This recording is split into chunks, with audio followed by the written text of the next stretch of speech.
Hello there, my old friend. Tonight, our quest takes us through a collection of old fairy tales written down by Hans Christian Andersen. Now, settle in, take a deep breath, and let's travel back to an age of myth and legend. The old gravestone. In a house with a large courtyard, in a provincial town, at that time of the year in which people say the evenings are growing longer, a family circle were gathered together at their old home. A lamp burned on the table, although the weather was mild and warm, and the long curtains hung down before the open windows, and without the moon shone brightly in the dark blue sky. But they were not talking of the moon, but of a large old stone that lay below in the courtyard, not very far from the kitchen door. The maids often laid the clean copper saucepans and kitchen vessels on this stone, that they might dry in the sun, and the children were fond of playing on it. It was, in fact, an old gravestone. "Yes," said the master of the house, "I believe the stone came from the graveyard of the old church of the convent which was pulled down, and the pulpit, the monuments, and the gravestone sold. My father bought the latter. Most of them were cut in two and used for paving stones, but that one stone was preserved whole and laid in the courtyard." "Anyone can see that it is a gravestone," said the eldest of the children. "The representation of an hourglass and part of the figure of an angel can still be traced, but the inscription beneath is quite worn out, excepting the name Preben, and a large S close by it, and a little farther down the name of Martha can be easily read, but nothing more. And even that cannot be seen unless it has been raining, or when we have washed the stone." "Dear me, how singular! Why, that must be the gravestone of Preben Schwane and his wife." The old man who said this looked old enough to be the grandfather of all present in the room. "Yes," he continued, "these people were among the last who were buried in the churchyard of the old convent. They were a very worthy old couple. I can remember them well in the days of my boyhood. Everyone knew them, and they were esteemed by all. They were the oldest residents in the town, and people said they possessed a ton of gold, yet they were always very plainly dressed, in the coarsest stuff, but with linen of the purest whiteness. Preben and Martha were a fine old couple, and when they both sat on the bench at the top of the steep stone steps in front of their house, with the branches of the linden tree waving above them, and nodded in a gentle, friendly way to passers-by, it really made one feel quite happy. They were very good to the poor. They fed them and clothed them, and in their benevolence there was judgment as well as true Christianity. The old woman died first. That day is still quite vividly before my eyes. I was a little boy and had accompanied my father to the old man's house. Martha had fallen into the sleep of death just as we arrived there. The corpse lay in a bedroom, near to the one in which we sat, and the old man was in great distress and weeping like a child. He spoke to my father and to a few neighbours who were there of how lonely he should feel now she was gone, and how good and true she, his dead wife, had been during the number of years that they had passed through life together, and how they had become acquainted and learned to love each other. I was, as I've said, a boy, and only stood by and listened to what the others said. But it filled me with a strange emotion to listen to the old man. and to watch how the colour rose in his cheeks as he spoke of the days of their courtship, of how beautiful she was, and how many little tricks he had been guilty of that he might meet her. And then he talked of his wedding day, and his eyes brightened, and he seemed to be carried back by his words to that joyful time. And yet, there she was, lying in the next room, dead, an old woman, and he was an old man, speaking of the days of hope, long passed away. Ah well, so it is. Then I was but a child, and now I am old as Preben Schwane then was. Time passes away, and all things changed. I can remember quite well the day on which she was buried, and how old Preben walked close behind the coffin. A few years before this time, the old couple had had their gravestone prepared, with an inscription and their names, but not the date. In the evening, the stone was taken to the churchyard and laid on the grave. A year later it was taken up, that old Preben might be laid by the side of his wife. They did not leave behind them wealth. They left behind them far less than people had believed they possessed. What there was went to families distantly related to them, of whom, till then, no one had ever heard. The old house, with its balcony of wickerwork, and the bench at the top of the high steps under the lime tree, was considered, by the road inspectors, too old and rotten to be left standing. Afterwards, when the same fate befell the convent church, and the graveyard was destroyed, the gravestone of Preben and Martha, like everything else, was sold to whoever would buy it, and so it happened that this stone was not cut in two as many others had been, but now lies in the courtyard below, a scouring block for the maids, and a playground for the children. The paved street now passes over the resting place of old Preben and his wife. No one thinks of them any more now. And the old man who had spoken of all this shook his head mournfully and said, "Forgotten? Ah yes, everything will be forgotten." And then the conversation turned on other matters.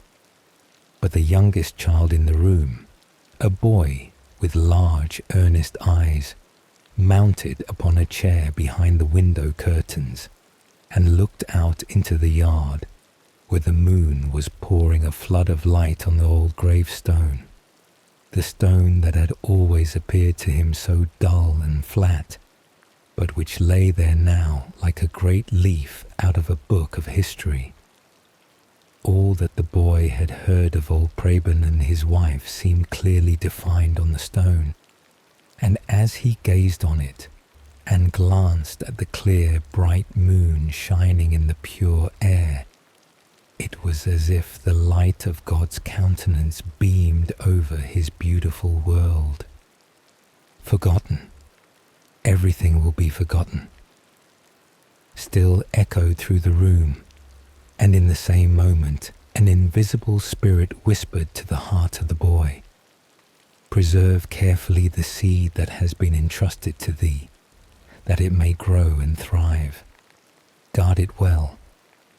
Through thee, my child, shall the obliterated inscription on the old, weather-beaten gravestone go forth to future generations in clear, golden characters. The old pair shall again wander through the streets arm in arm, or sit with their fresh, healthy cheeks on the bench under the lime tree, and smile and nod at rich and poor. The seed of this hour shall ripen in the course of years into a beautiful poem. The beautiful and the good are never forgotten. They live always in story or in song." The old house. A very old house stood once in a street with several that were quite new and clean. The date of its erection had been carved on one of the beams, and surrounded by scrolls formed of tulips and hop tendrils. By this date, it could be seen that the old house was nearly 300 years old. Verses, too, were written over the windows in old-fashioned letters, and grotesque faces, curiously carved, grinned at you from under the cornices. One story projected a long way over the other, and under the roof ran a leaden gutter with a dragon's head at the end. The rain was intended to pour out at the dragon's mouth, but it ran out of his body instead, for there was a hole in the gutter. The other houses in the street were new and well built, with large window panes and smooth walls. Anyone could see they had nothing to do with the old house. Perhaps they thought, how long will that heap of rubbish remain here to be a disgrace to the whole street? The parapet projects so far forward that no one can see out of our windows what is going on in that direction. The stairs are as broad as the staircase of a castle, and as steep as if they led to a church tower. The iron railing looks like the gate of a cemetery, and there are brass knobs upon it. It is really too ridiculous. Opposite to the old house were more nice new houses, which had just the same opinion as their neighbours. At the window of one of them sat a little boy with fresh rosy cheeks and clear sparkling eyes, who was very fond of the old house, in sunshine or in moonlight. He would sit and look at the wall from which the plaster had in some places fallen off, and fancy all sorts of scenes which had been in former times. How the street must have looked when the houses had all gable roofs, open staircases, and gutters with dragons at the spout. He could even see soldiers walking about with halberds. Certainly, it was a very good house to look at for amusement. An old man lived in it who wore knee breeches, a coat with large brass buttons, and a wig, which anyone could see was a real wig.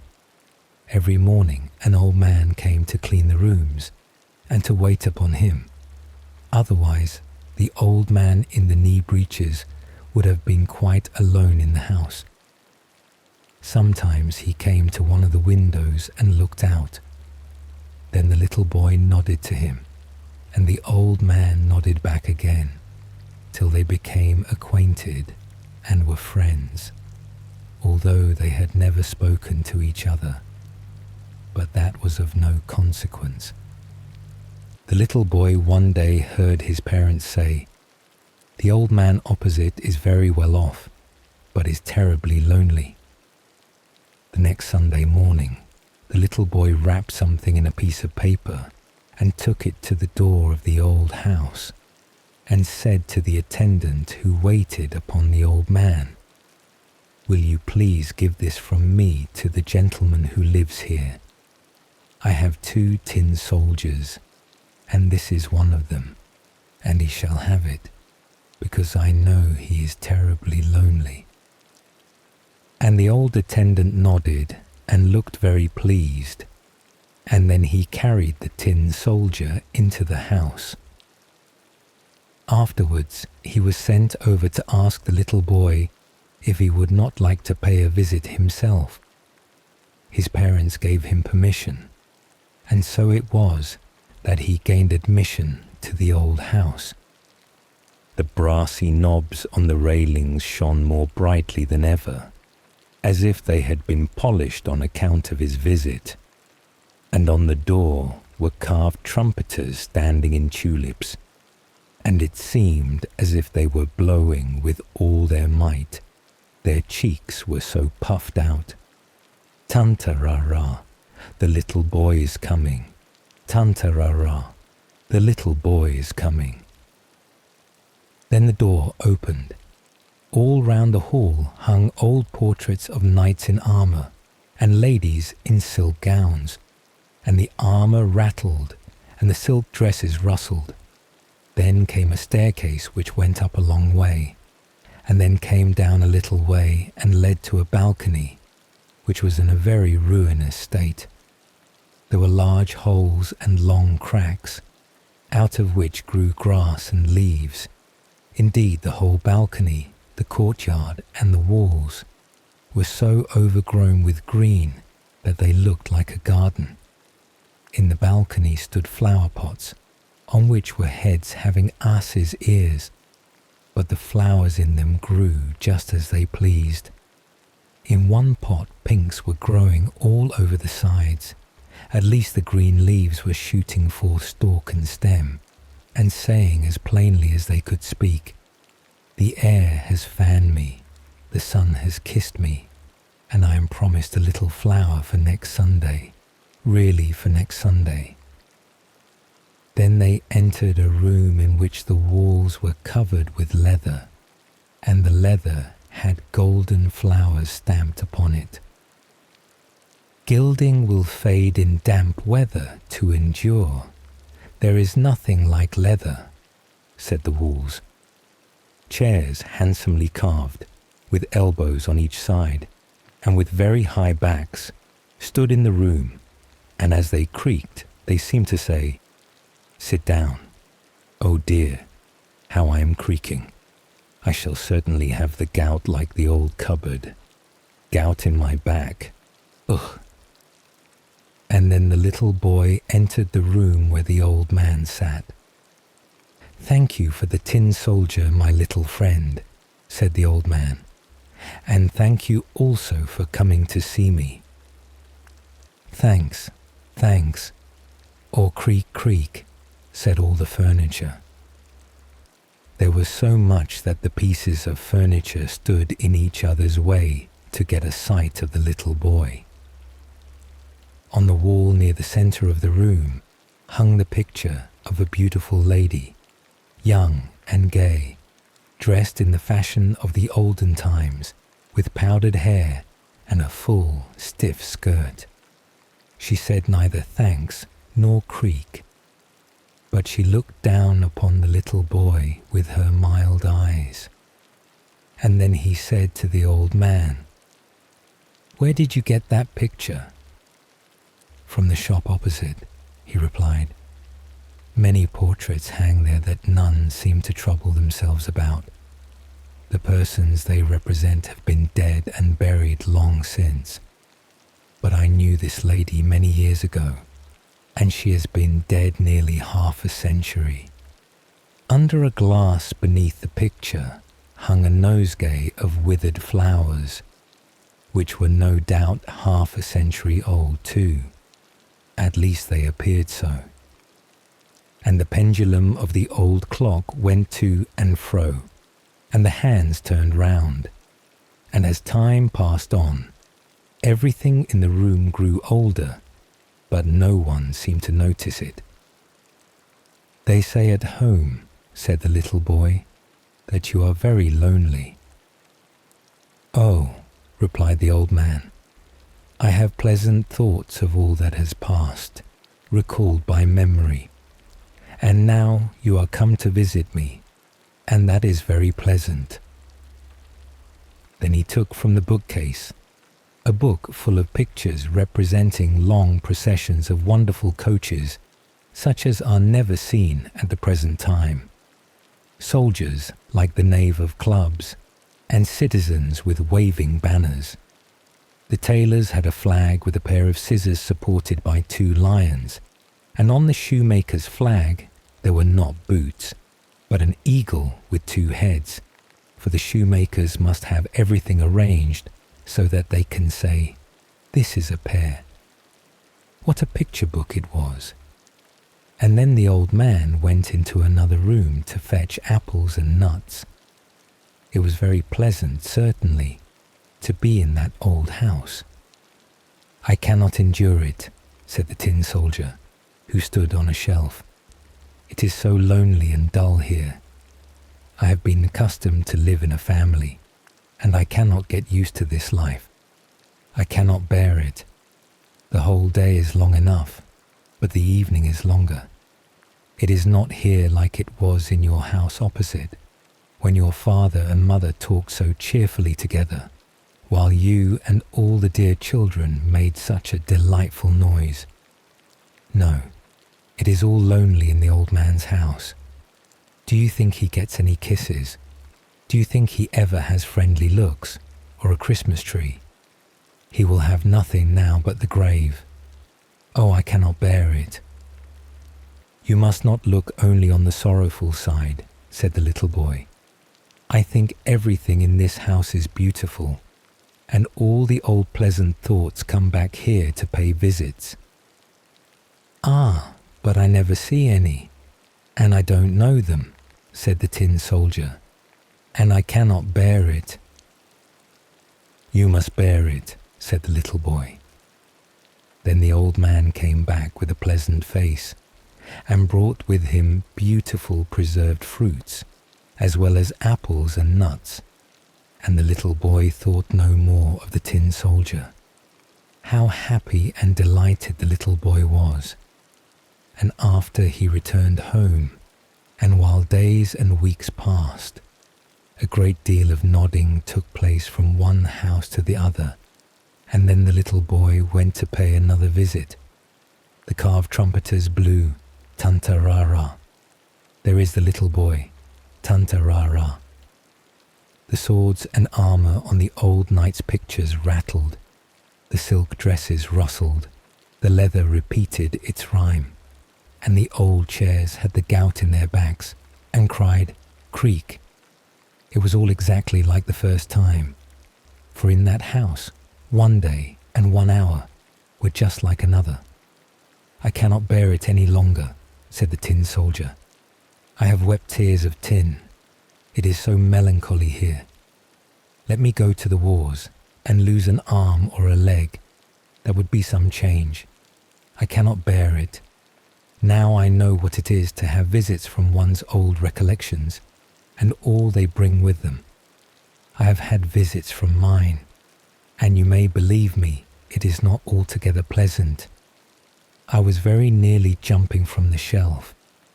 I saw you all in your house opposite, as if you were really present. It was Sunday morning, and you children stood round the table, singing the hymn that you sing every morning. You were standing quietly with your hands folded, and your father and mother. You were standing quietly with your hands folded, and your father and mother were looking just as serious when the door opened, and your little sister Maria, who is not 2 years old, was brought into the room. You know she always dances when she hears music and singing of any sort. So she began to dance immediately, although she ought not to have done so. But she could not get into the right time because the tune was so slow. So she stood first on one leg and then on the other, and bent her head very low, but it would not suit the music. You all stood looking very grave, although it was very difficult to do so. But I laughed so to myself that I fell down from the table and got a bruise, which is there still. I know it was not right to laugh. So all this, and everything else that I have seen, keeps running in my head, and these must be the old recollections that bring so many thoughts with them.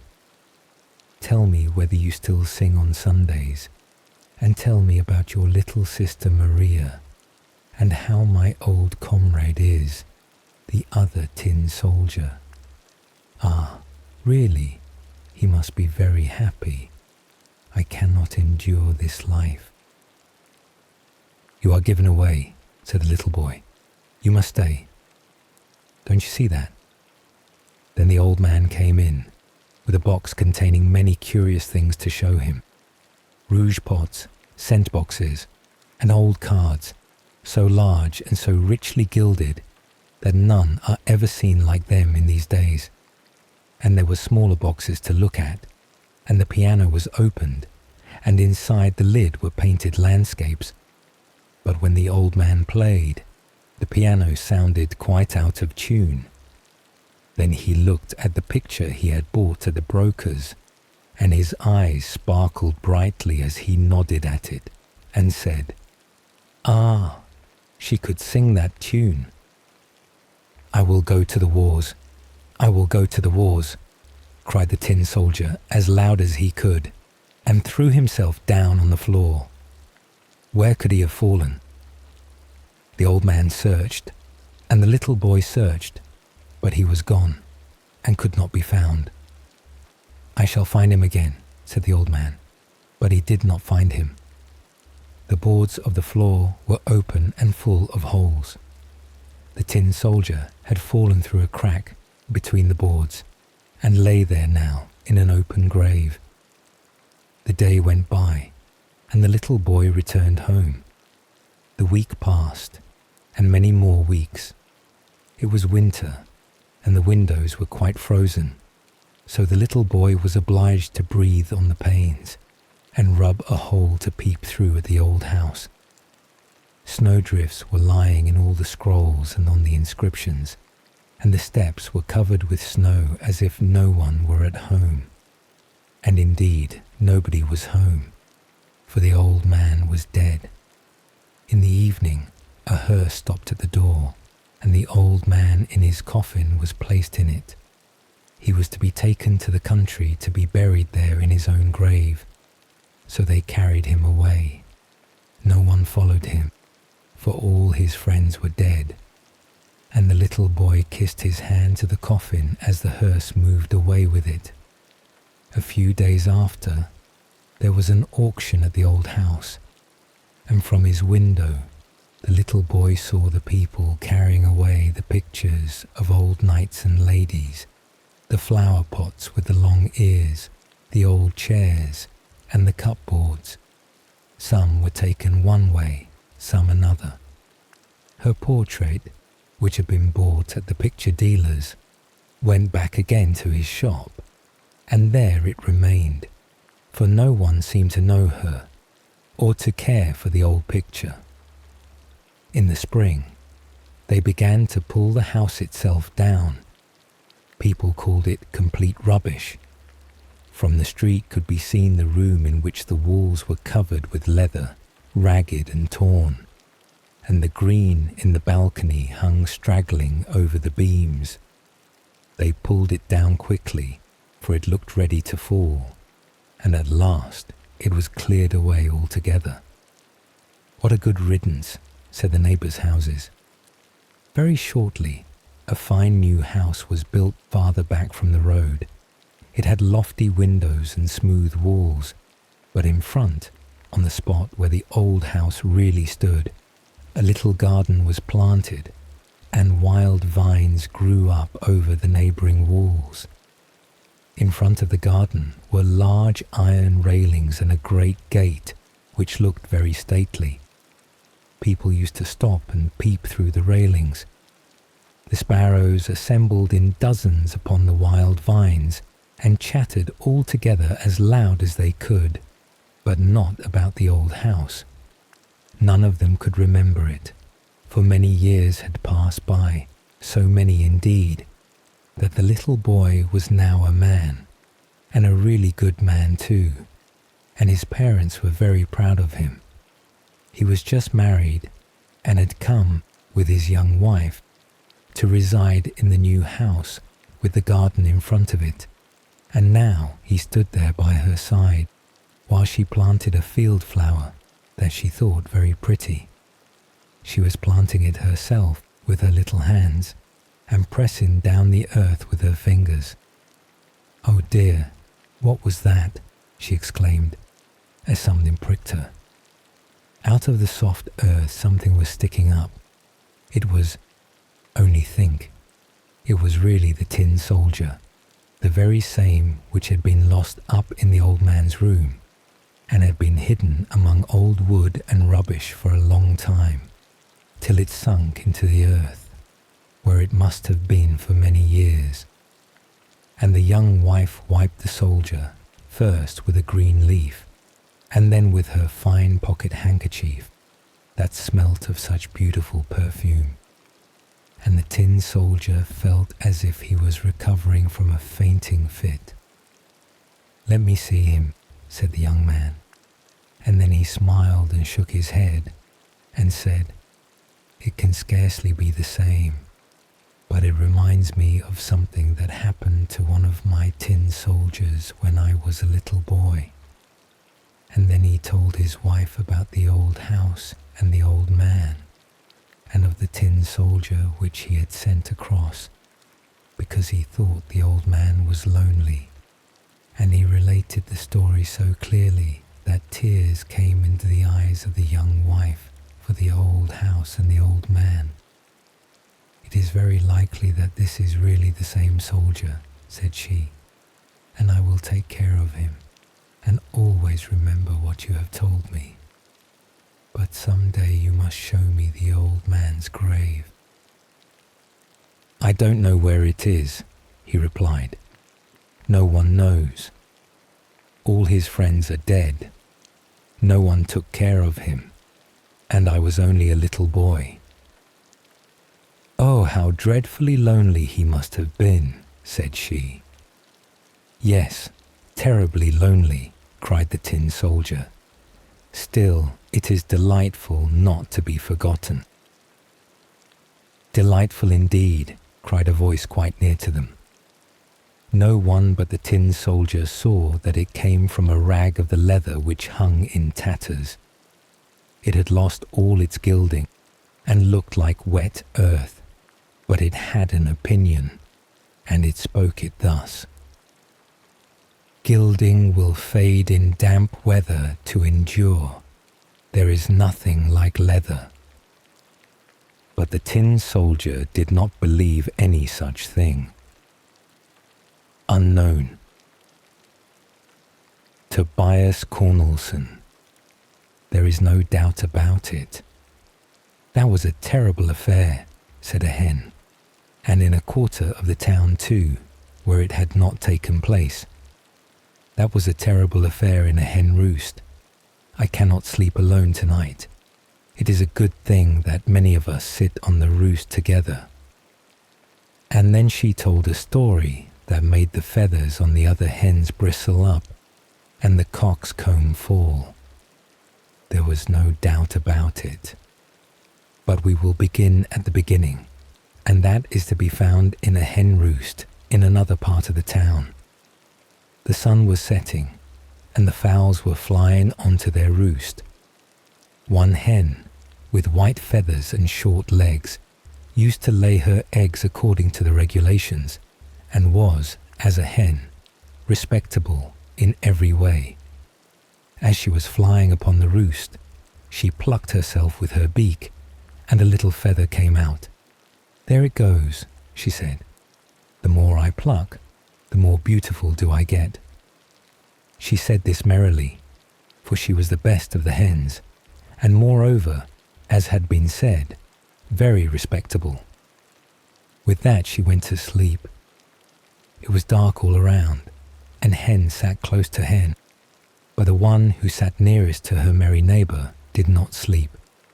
She had heard and yet not heard, as we are often obliged to do in this world, in order to live at peace. But she could not keep it from her neighbour on the other side any longer. "Did you hear what was said? I mention no names, but there is a hen here who intends to pluck herself in order to look well. If I were a cock, I should despise her." Just over the fowls sat the owl, with Father Owl and the little owls. The family has sharp ears, and they all heard every word that their neighbour had said. They rolled their eyes, and Mother Owl, beating her wings, said, "Don't listen to her." "But I suppose you heard what was said." "I heard it with my own ears, and one has to hear a great deal before they fall off. There is one among the fowls who has so far forgotten what is becoming to a hen that she plucks out all her feathers and lets the cock see it." "Prenez garde aux enfants," said Father Owl. "Children should not hear such things. But I must tell our neighbour Owl about it. She is such an estimable owl to talk to." And with that she flew away. "Too-hoo, too-hoo, They both hooted into the neighbour's dovecot to the doves inside. "Have you heard? Have you heard? Too-hoo. There is a hen who has plucked out all her feathers for the sake of the cock. She will freeze to death if she is not frozen already. Too-hoo." "Where? Where?" cooed the doves. "In the neighbour's yard. I have as good as seen it myself. It is almost unbecoming to tell the story, but there is no doubt about it." "Believe every word of what we tell you," said the doves, and cooed down into their poultry yard. "There is a hen, nay, some say that there are two, who have plucked out all their feathers, in order not to look like the others, and to attract the attention of the cock. It is a dangerous game, for one can easily catch cold and die from fever, and both of these are dead already." "Wake up! Wake up!" crowed the cock, and flew upon his board. Sleep was still in his eyes, but yet he crowed out, "3 hens have died of their unfortunate love for a cock. They had plucked out all their feathers. It is a horrible story. I will not keep it to myself, but let it go farther." "Let it go farther," shrieked the bats, and the hens clucked and the cocks crowed. "Let it go farther, let it go farther." In this way the story travelled from poultry yard to poultry yard, and at last came back to the place from which it had really started. 5 hens, it now ran, have plucked out all their feathers to show which of them had grown leanest for love of the cock, and then they all pecked at each other till the blood ran down and they fell down dead, to the derision and shame of their family, and to the great loss of their owner. The hen who had lost the loose little feather naturally did not recognize her own story, and being a respectable hen said, "I despise those fowls, but there are more of that kind. Such things ought not to be concealed, and I will do my best to get the story into the papers, so that it becomes known throughout the land. The hens have richly deserved it, and their family too." It got into the papers, it was printed, and there is no doubt about it. 1 little feather may easily grow into 5 hens. What the old man does is always right. I will tell you a story that was told me when I was a little boy. Every time I thought of this story, it seemed to me more and more charming. For it is with stories as it is with many people. They become better as they grow older. I have no doubt that you have been in the country and seen a very old farmhouse with a thatched roof and mosses and small plants growing wild upon it. There is a stork's nest on the ridge of the gable, for we cannot do without the stork. The walls of the house are sloping, and the windows are low, and only one of the latter is made to open. The baking oven sticks out of the wall like a great knob. An elder tree hangs over the palings, and beneath its branches at the foot of the paling is a pool of water in which a few ducks are disporting themselves. There is a yard dog too, who barks at all corners. Just such a farmhouse as this stood in a country lane, and in it dwelt an old couple, a peasant and his wife. Small as their possessions were, they had one article they could not do without, and that was a horse, which contrived to live upon the grass which it found by the side of the high road. The old peasant rode into the town upon this horse, and his neighbours often borrowed it of him, and paid for the loan of it by rendering some service to the old couple. After a time, they thought it would be as well to sell the horse, or exchange it for something which might be more useful to them. But what might this something be? "You'll know best, old man," said the wife. "It is fair day today, so ride into town and get rid of the horse for money, or make a good exchange. Whichever you do will be right to me, so ride to the fair."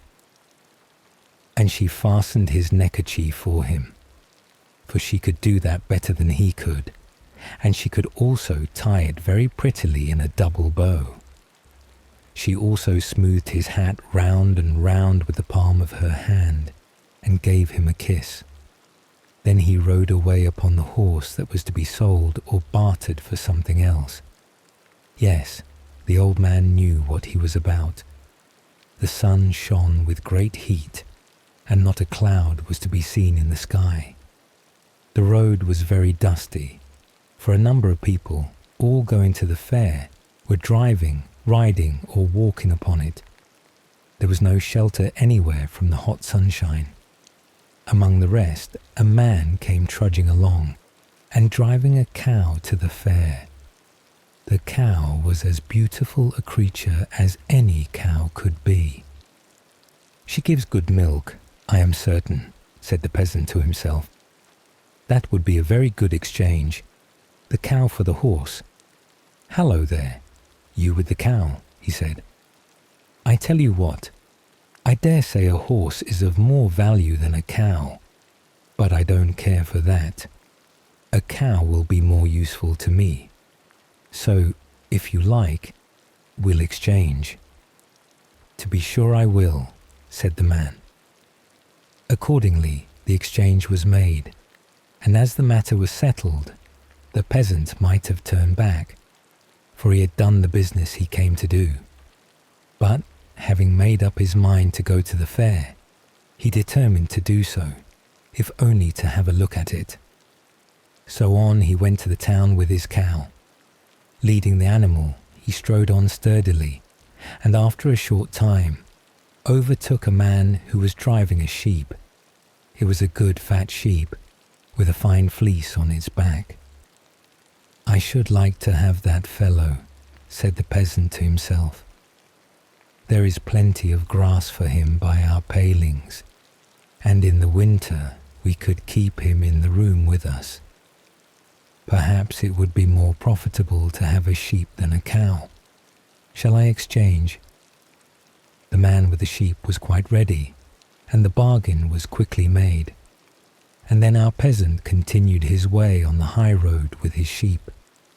Soon after this, he overtook another man, who had come into the road from a field and was carrying a large goose under his arm. "What a heavy creature you have there," said the peasant. "It has plenty of feathers and plenty of fat, and would look well tied to a string, or paddling in the water at our place. That would be very useful to my old woman. She could make all sorts of profits out of it. How often she has said, 'If now we only had a goose.' Now here is an opportunity, and if possible, I will get it for her. Shall we exchange? I will give you my sheep for your goose, and thanks into the bargain." The other had not the least objection, and accordingly the exchange was made, and our peasant became possessor of the goose. By this time he had arrived very near the town. The crowd on the high road had been gradually increasing, and there was quite a rush of men and cattle. The cattle walked on the path and by the palings, and at the turnpike gate they even walked into the toll-keeper's potato field, where one fowl was strutting about with a string tied to its leg, for fear it should take fright at the crowd and run away and get lost. The tail feathers of the fowl were very short, and it winked with both its eyes and looked very cunning, as it said, "Cluck, cluck." What were the thoughts of the fowl as it said this, I cannot tell you, but directly our good man saw it, he thought, "Why, that's the finest fowl I ever saw in my life. It's finer than our parson's brood hen, upon my word. I should like to have that fowl. Fowls can always pick up a few grains that lie about, and almost keep themselves. I think it would be a good exchange if I could get it for my goose. Shall we exchange? He asked the toll-keeper. Exchange, repeated the man. Well, it would not be a bad thing. And so they made an exchange. The toll-keeper at the turnpike gate kept the goose, and the peasant carried off the fowl. Now he had really done a great deal of business on his way to the fair, and he was hot and tired. He wanted something to eat, and a glass of ale to refresh himself. So he turned his steps to an inn. He was just about to enter when the ostler came out, and they met at the door. The ostler was carrying a sack. "What have you in that sack?" asked the peasant. "Rotten apples," answered the ostler. "A whole sack full of them. They will do to feed the pigs with." "Why, that will be terrible waste," he replied. "I should like to take them home to my old woman. Last year the old apple tree by the grass plot only bore one apple, and we kept it in the cupboard till it was quite withered and rotten. It was always property, my old woman said, and here she would see a great deal of property, a whole sackful.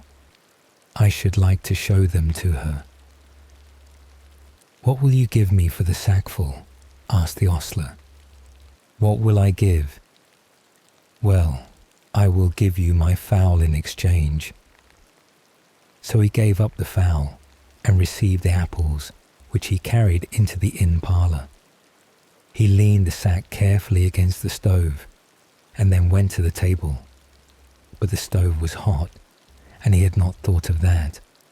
Many guests were present, horse dealers, cattle drovers, and 2 Englishmen.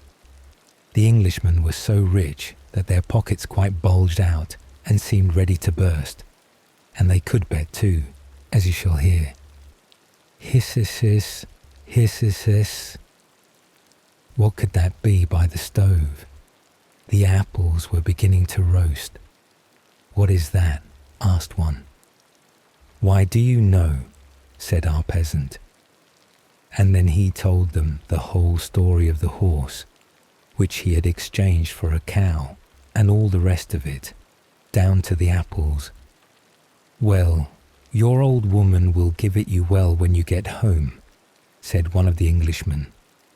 "Won't there be a noise?" "What? Give me what?" said the peasant. "Why, she will kiss me and say, 'What the old man does is always right.'" "Let us lay a wager on it," said the Englishman. "We'll wager you a ton of coined gold, 100 pounds to the 100 weight." "No, a bushel will be enough," replied the peasant. "I can only set a bushel of apples against it, and I'll throw myself and my old woman into the bargain. That will pile up the measure, I fancy." "Done, taken." And so the bet was made. Then the landlord's coach came to the door, and the 2 Englishmen and the peasant got in, and away they drove, and soon arrived and stopped at the peasant's hut. "Good evening, old woman." "Good evening, old man." "I've made the exchange." "Ah, well, you understand what you're about," said the woman. Then she embraced him and paid no attention to the strangers, nor did she notice the sack. "I got a cow in exchange for the horse." "Thank heaven," said she. "Now we shall have plenty of milk and butter and cheese on the table. That was a capital exchange." "Yes, but I changed the cow for a sheep." "Ah, better still," cried the wife. "You always think of everything. We have just enough pasture for a sheep. Use milk and cheese, woolen jackets and stockings. The cow could not give all these, and her hair only falls off. How you think of everything. But I changed away the sheep for a goose. Then we shall have roast goose to eat this year. You dear old man, you are always thinking of something to please me. This is delightful. We can let the goose walk about with a string tied to her leg, so she will be fatter still before we roast her. But I gave away the goose for a fowl. A fowl? Well, that was a good exchange, replied the woman. The fowl will lay eggs and hatch them, and we shall have chickens. We shall soon have a poultry yard. Oh, this is just what I was wishing for. Yes, but I exchanged the fowl for a sack of shriveled apples. What? I really must give you a kiss for that, exclaimed the wife. My dear good husband, now I'll tell you something. Do you know, almost as soon as you left me this morning, I began to think of what I could give you nice for supper this evening, and then I thought of fried eggs and bacon with sweet herbs.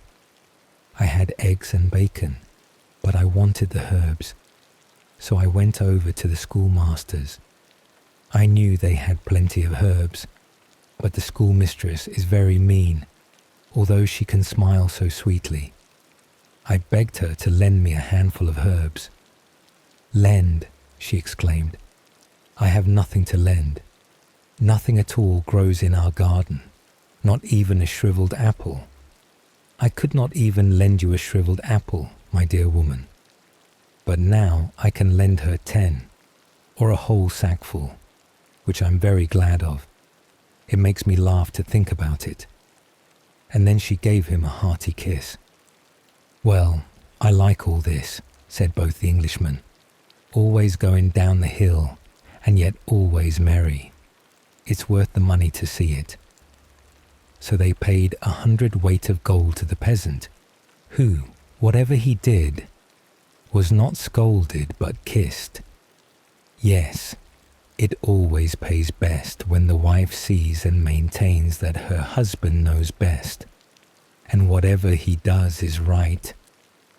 That is a story which I heard when I was a child, and now you have heard it too, and know that what the old man does is always right. And so, our quest through these timeless tales comes to an end. With the story's final words, you have completed this sleepy quest. May your dreams be filled with magic until the next adventure begins. Rest well, traveller.